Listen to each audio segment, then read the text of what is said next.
Hey guys, and welcome to episode 9 of my Forgecraft 2 series. We have a few people on tonight, which is pretty unusual, because we're talking about tonight New Zealand time. We have Zelda, Cletho, and Brynwolf. They're all very cool people, and we might talk to them for a little bit, but in the meantime, I have a lot to show you, because I've done a lot between episodes.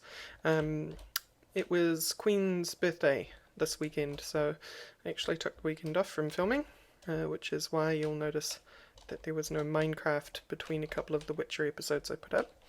But yeah, let me get on with showing you what's happened. So, over this way, I have put a roof onto the machinist's workshop, which I've decided to call it. So we have a machinist's workshop now, and put little details on it, little support pillars on the outside, as well as this fancy roof with kind of like an open but grated chimney on the top. And on the inside, it's very simple. We have some wiring coming in through the little vent gap. So the door is a carpenter's door, much like the doors I've been using lately, and I forgot to close the door. Bad me. And it's got the mesh panel on it, just to make it a little more industrial, and has lead blocks from factorization as its paint job, so that it just looks like a heavy metal door. And then I've changed the power setup to be connected on the inside, so this now comes in as low voltage power, gets transformed into medium voltage power from this transformer, comes across to this high voltage transformer and gets converted to high voltage, which then comes in through the ventilation gap and comes onto the inside. And then I have a immersive engineering HV capacitor there.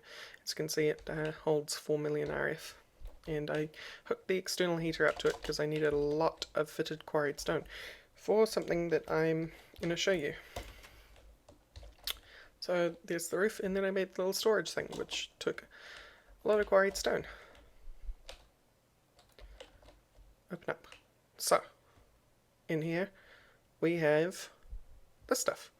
So we have a frame table, some chests to put some stuff in, and a nice little clipboard from Bibliocraft. A lot of Bibliocraft in this room, actually. And then we have the grandfather clock and the double-sized desk and a little bit of lighting. So yeah, let's go into the main attraction of why there's all this quarried stone. This is going to be where we actually do all the storage. I love this. This utilizes, some of you might have noticed it by the type of door when I walked in, but these doors are by e.t.c, and they're a gimmick. And there might be little chance he continues on with them, but for right now I thought I would use them because they're very cool.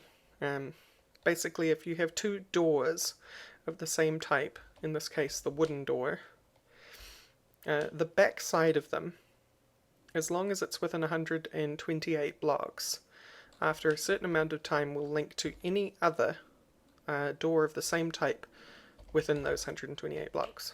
And it has some funky rendering at times, but if I get close enough, or depends on the position or whatever, it works properly. There's just some funky rendering going on, but it allows me to teleport around seamlessly, as if I was inside some strange space. Now I haven't done the roof in this part yet, or lit it up properly. As you can see, it's all covered in torches. But the idea is to have a library of storage drawers and chests and whatnot, because while I think we'll use AE at some point, I think I want to use AE by using storage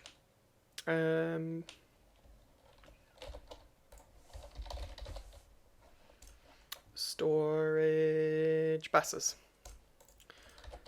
instead of actually using the drives, just so that it's using up a lot of space. I still need to do the roof, but that can wait. So this episode, we're not going to be focusing on the storage room. We are, however, by the way, if you're wondering where that room actually is, it's below here. Like, the door on the other side is directly below here. Actually, no, it's below this step. So the opposing door here is below this step, all the way underneath. And unfortunately, I didn't realise until I had dug it all out and started making it fancy that it's built into a slime chunk. So slimes keep spawning. And a magnum torch won't work on them for some reason at the moment, so we're going to have to figure out something for that. Fireball gave me the idea of using a slime eating flower from Botania, so I can produce mana off that as well. But we need to focus on this episode, and what we're going to do is we are going to fill out this room a bit, and the first thing I wanted to fill it out with was a grinder. And not any grinder. We're going to be doing an immersive engineering grinder, like the one that exists in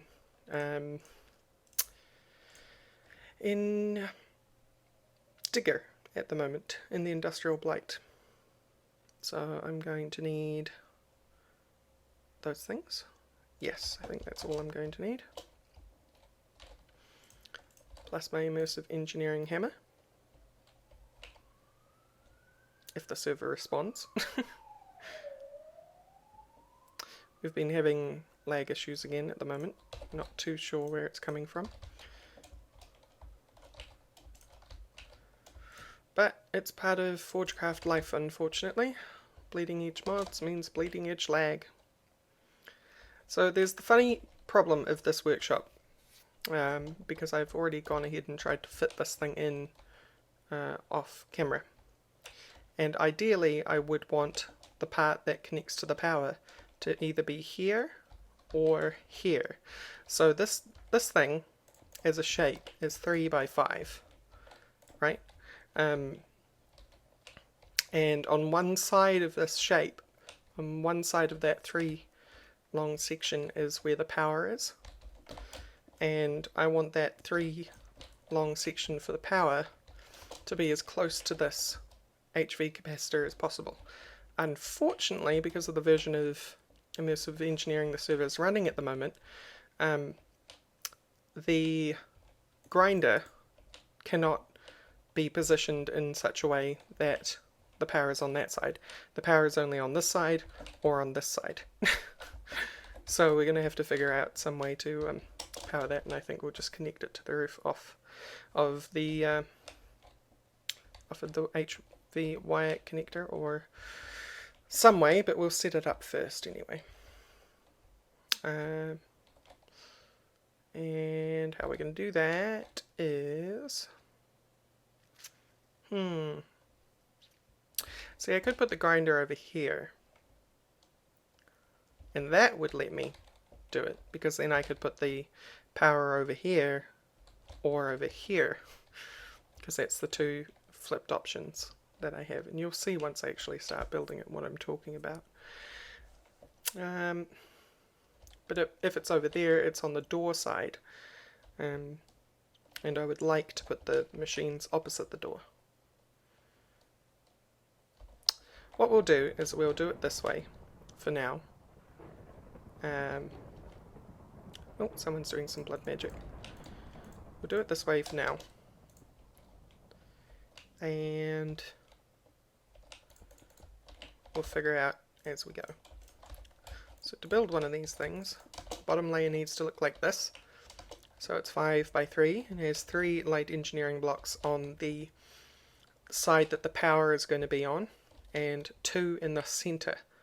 And then you come up 1, put another 3 on top of these 3 pieces of scaffold, another 3 on those light engineering, so you have a 2 by 3 of light engineering on the power side. And then you place steel fencing around that one, light engineering block, and then you need 9 hoppers, and the 9 hoppers go on top like this, and then we hit it with a hammer. Okay, so here's this power side that I was talking about, and obviously because of the layout of this room, I can't have the power side facing this thing. The power would be in this corner if it was laid out this way. So, hello you. I guess it's not 3, I had an extra 1 light engineering block. The power would be on this side over here. So we could also do it that way, I guess. And we might actually, now that I'm thinking about it. Because it might be easy to get the power over there that way. It'll be very strange looking, but it'll work, I think.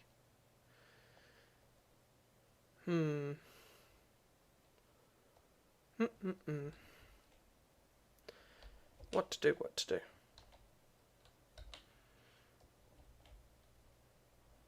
I mean, potentially I could also stick the HV capacitor in the corner of the room up along the roof, and that would work as well. Let's try that actually.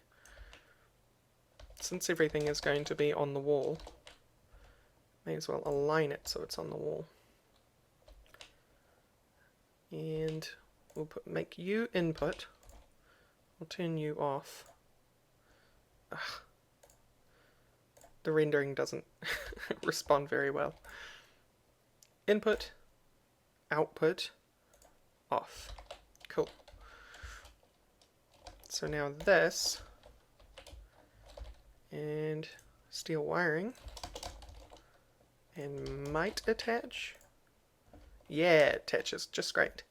Okay, so now we have the input there, and we'll put an output here. And that means that we can hook the room up to power. Hopefully. Hopefully. Thinking more about that.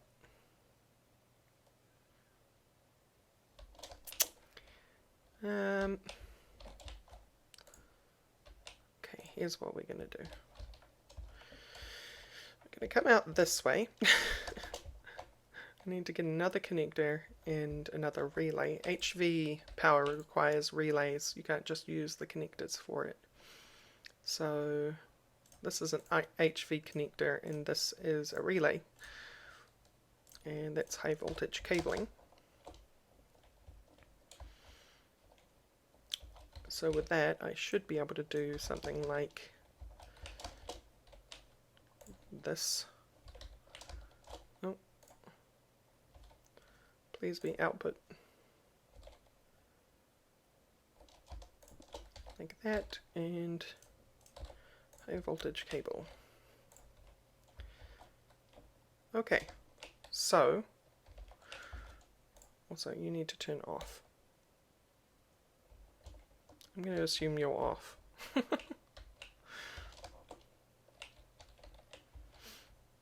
Okay, so power comes there and then we can feed it to wherever it needs to go from the roof. Which isn't perfect, because I'd like the power to go under the ground actually, but the problem inherent with that is that this needs to be powered from above, unless I'm mistaken and there is a power input on the bottom. Which there isn't. So this needs to get its power from the top.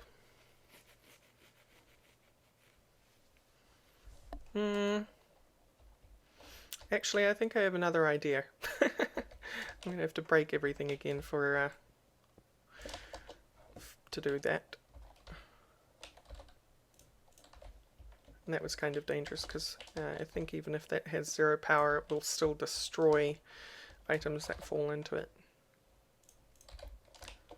I'm not sure where the steel cable broke off to. I didn't pick up any, did I? Oh dear. Okay, anyway. This will, after all, come back down here. That will come here. And now I need to go make more steel cable.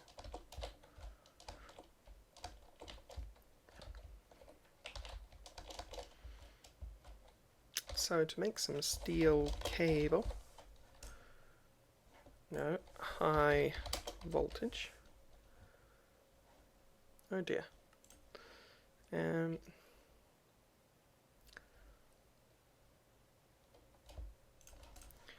We want this one, high dash voltage. Okay, 2 steel, 2 aluminium around a stick.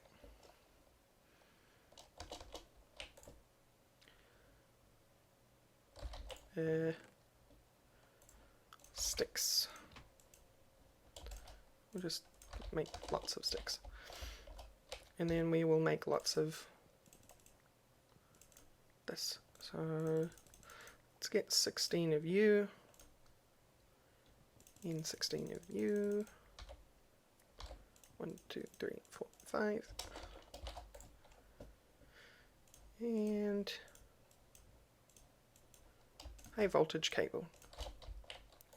So now we have plenty of high voltage cable.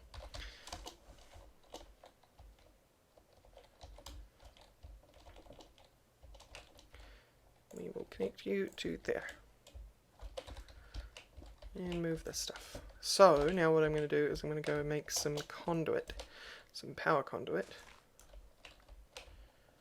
And the best power conduit I can make at the moment without an alloy furnace is why don't we just quickly make an alloy furnace? We have power now, so why not? So Indrio, we want to make alloy smelter, 3 furnaces, a cauldron, machine chassis, which is a basic capacitor,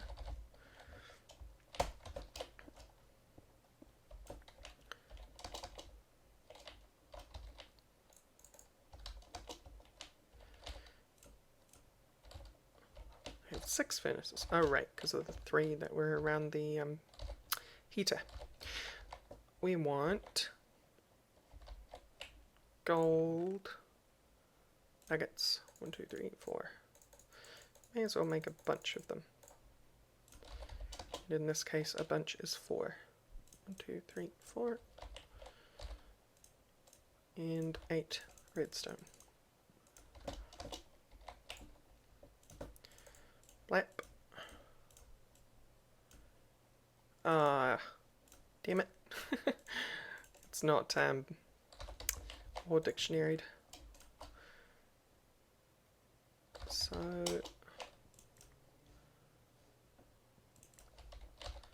let's grab some gold nuggets.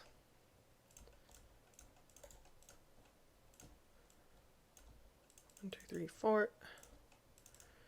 And we have spare gold nuggets for later. Now, do I have steel bars anywhere? I do not. How do you make steel bars? You make it out of iron. Which is silly, because steel bars should be made out of steel. Oh, they are iron bars. My bad. And 4 iron. 1, 2, 3, 4.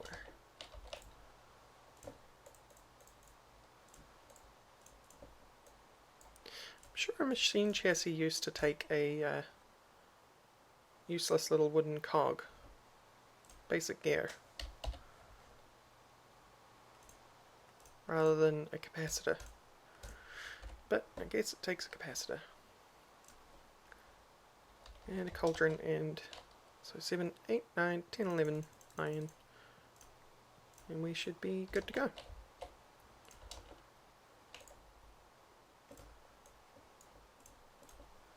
You there, you there. Furnaces and iron. Alloy smelter. And with you, we're going to make some vibrant conduits, hopefully.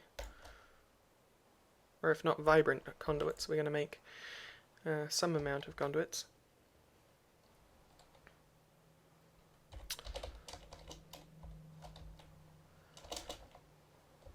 So let's take some gold.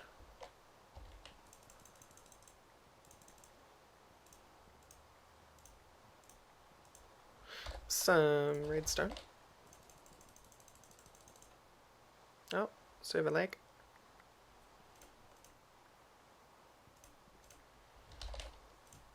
And some glowstone.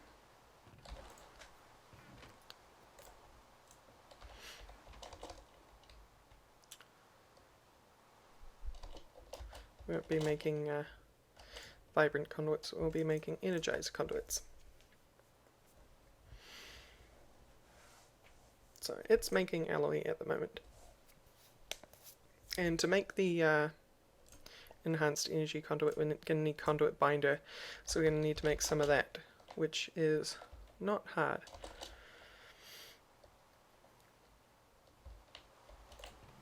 So we get some of our clay, we get some of our sand, and a lot of our gravel.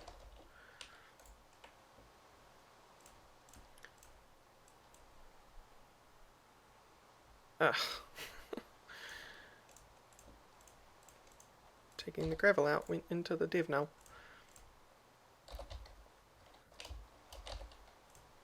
Made myself some div nulls for mining.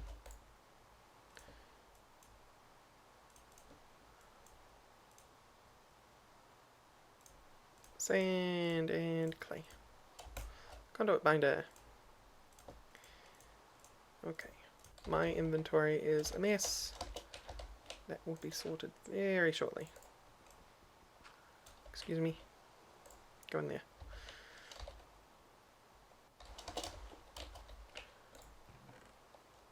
You and you. Yeah.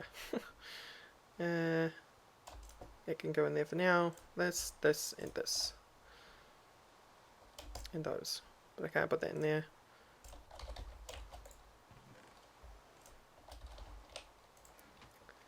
Where's my extra room being taken up from?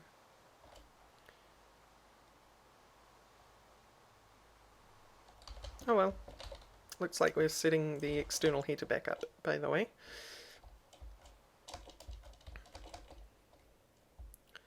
It's fine by me. There we go, there's an output side.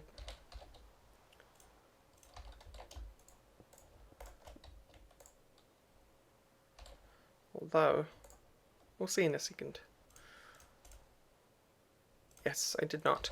So, funny thing about external heaters is you have to set their their input side before placing them down. It's a little bit annoying. So we'll just set you if it'll let us. There we go.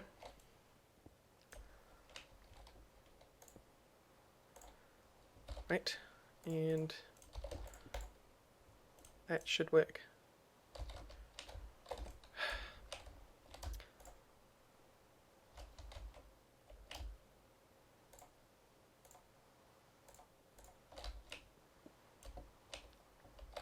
Much like IC2, you can set the sides. It wasn't in output. There we go. Alright. Here's the wrong thing. External heater. You go there. Shift right click. That changes the opposite side of the of what you're clicking on. And then furnaces. And conduit binder.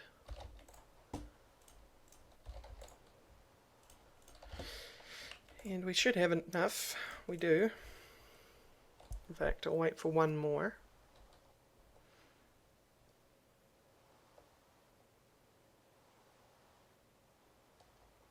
So slow at the without any upgrades.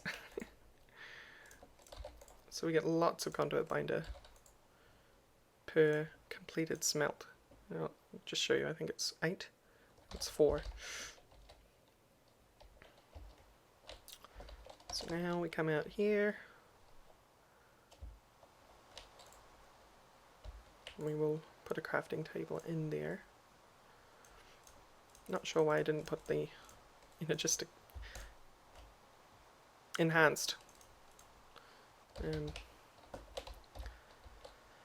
Brain.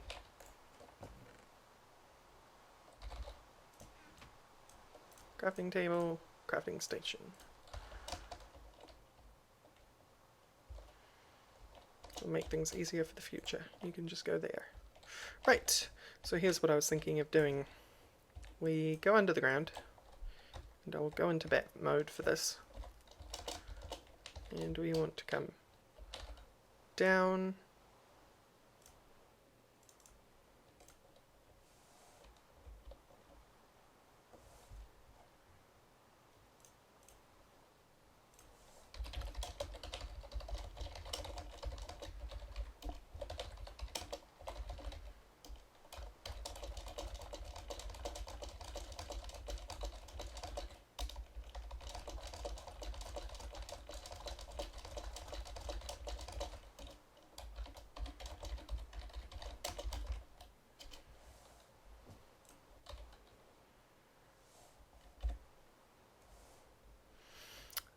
Sorry about that, and we come down here,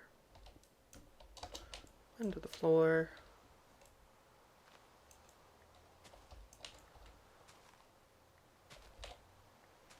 I kind of just want to find where I'm at the moment. Here we go. So, we're here. So if we come that way, let's get our cobble dev now.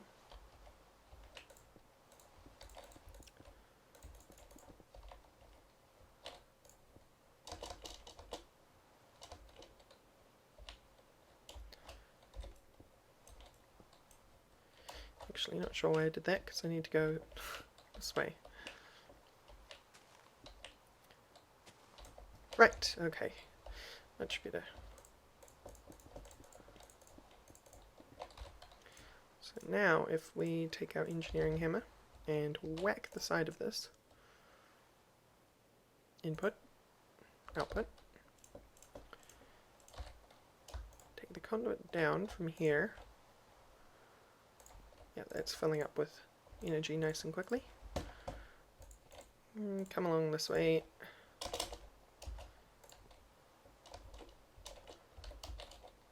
We can come up this way.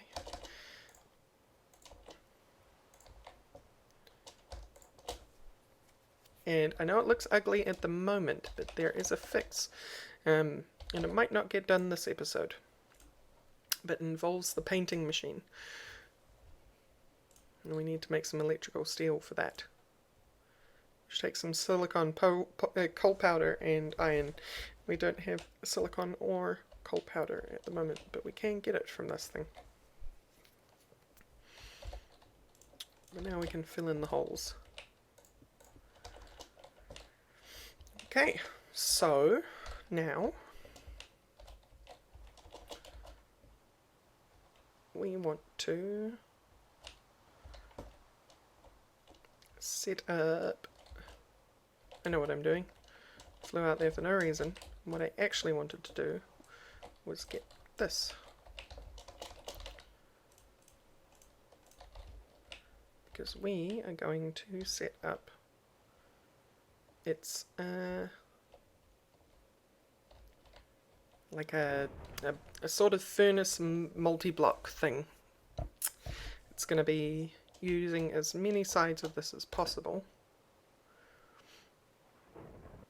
So if we came up from the bottom, we would get 5 furnaces on this thing. But how best to access those sides will be another question, because vanilla furnaces are tricky. Vanilla furnaces, you can't just define their sides. So we might not use the external heater after all and go for a more traditional way of doing things. Using something like thermal expansion. Or heck, even Durio while we're at it. So let's set you up over here.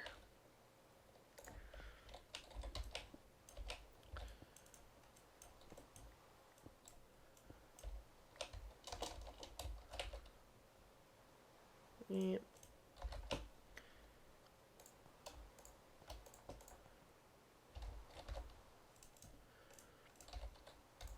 some hempcrete in there, and it is sufficiently disguised for now. So now we have grinding and we have alloy smelting. So let's set up a little bit of a test run. Yeah,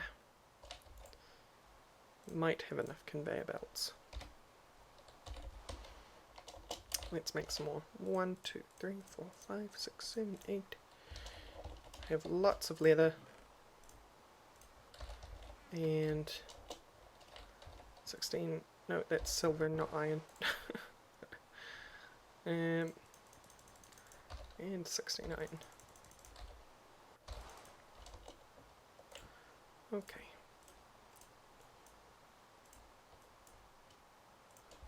Lots of conveyor belts.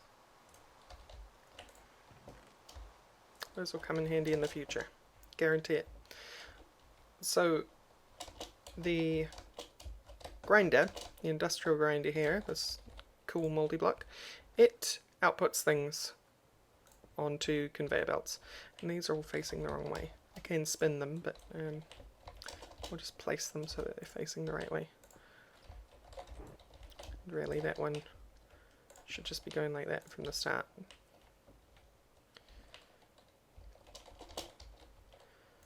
So it's not going to look like this for very long, but we are just going to do this with our conveyor belts, because they get spat out that hole and then move along the conveyor belt, and do both. And please enter the side here. Pull. So now if I was to say drop on some binder composite, it should disappear into the side of the alloy furnace and start being melted up, which it does. Cool.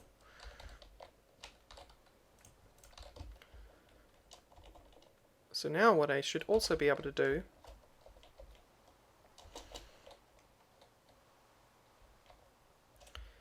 is, for example, take some iron ore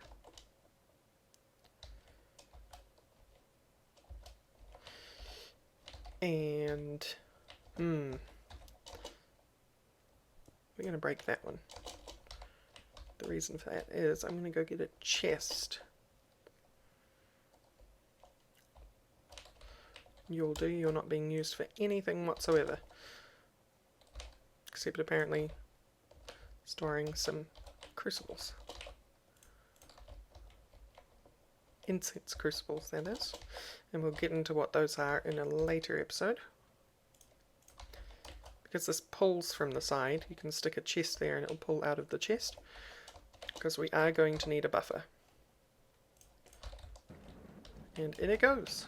And now it's going to start popping out the front. Just like that.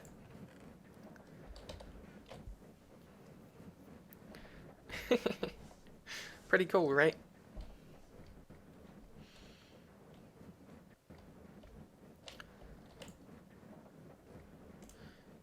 And this doesn't know what to do with all the binder. So it won't process everything until the composite's done.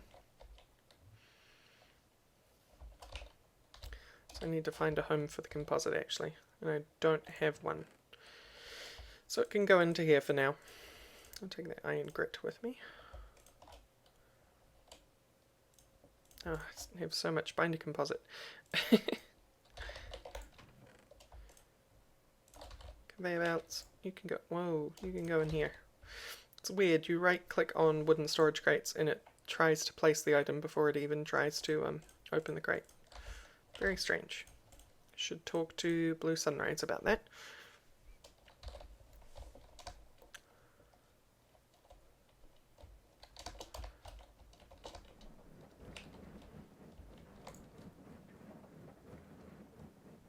How are you doing? You're getting there. It's doing 3 at a time because it's a alloy furnace. What? Well, I think I just deleted that. if you put anything in the grinder that it can't process, it destroys it, like a trash can. So the one thing that we don't have at the moment is a way to get things into the grinder,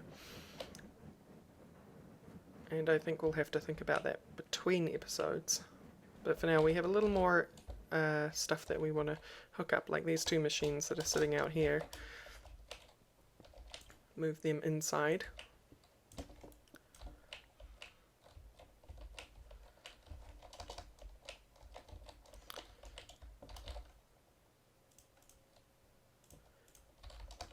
Which involves a pulverizer and a induction smelter, which was for specifically getting shiny ore, or rather getting the cinnabar from redstone.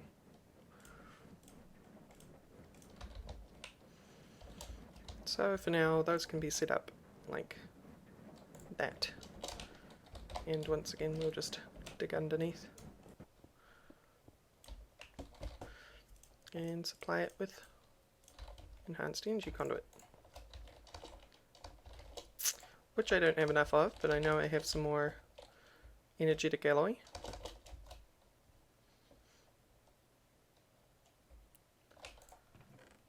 Somewhere about. There we go. And a lot of conduit binder.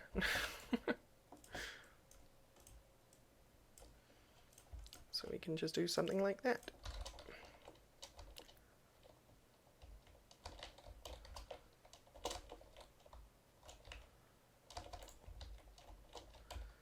Okay. And those two should be getting power. I can't tell because they do save their power after being broken, but they should be receiving power now.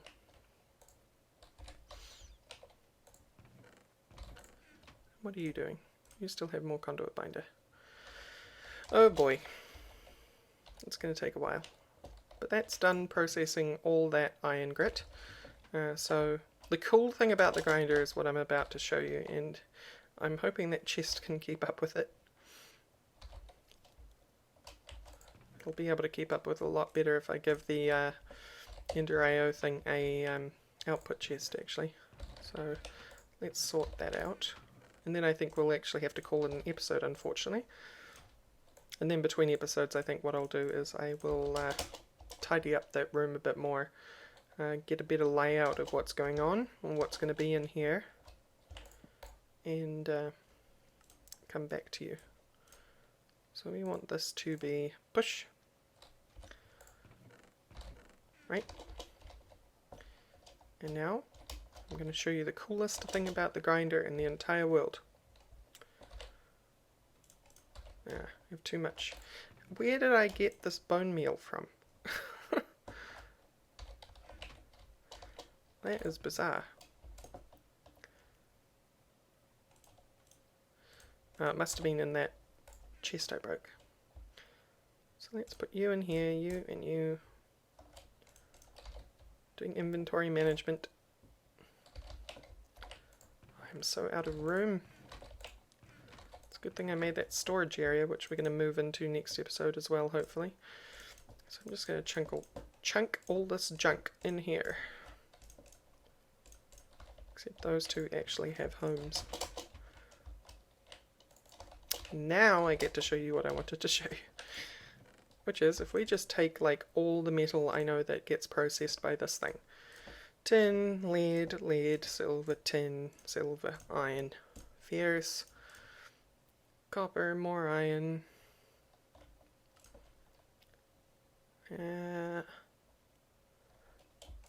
Lots of lead. Okay, so all this stuff, right? What I can do is I can just go in, it all goes, the whole lot, and that will process all of it. The cool thing about this crusher is it doesn't really have an inventory size. It has an internal list which grows as you put more things into it. It still respects item stacks though, so each item stack in the list is still retained. But there you go, like, all of that ore is now just going to be processed over time, which is very, very cool, if you ask me. So, yeah, we're actually over time a little bit, so thank you all for watching. In next episode, we're going to tackle sorting out this room properly. I know it took ages, but I kind of got myself muddled with how I was going to do the power system. But we'll have things a lot more ordered next episode, thankfully. Anyway, thank you all for watching, and I'll see you next time. Bye-bye!